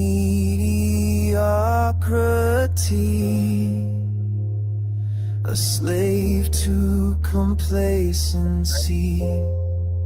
Greater is he that's in you, but does not feel like victory. Maybe it's time to surrender, let down your guard and search the heart. Pray to him, he is near, King of all kings. No weapon formed against me will prosper. The bonds of sin no longer stronger. In his presence there is peace. He sets us free. The enemy flees. The potter's wheel is never easy. The refiner's fire removes impurities. He reveals weakness, shapes your destiny, fills you with purpose, the greatest trajectory. No weapon formed against me will prosper. The bonds of sin no longer stronger. In his presence there is peace. He sets us free. The enemy flees. When you follow Jesus, he breaks the chains. Fear turns into courage, weakness into strength. Turns trials to testimony and tribulations to victory. No weapon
Nice.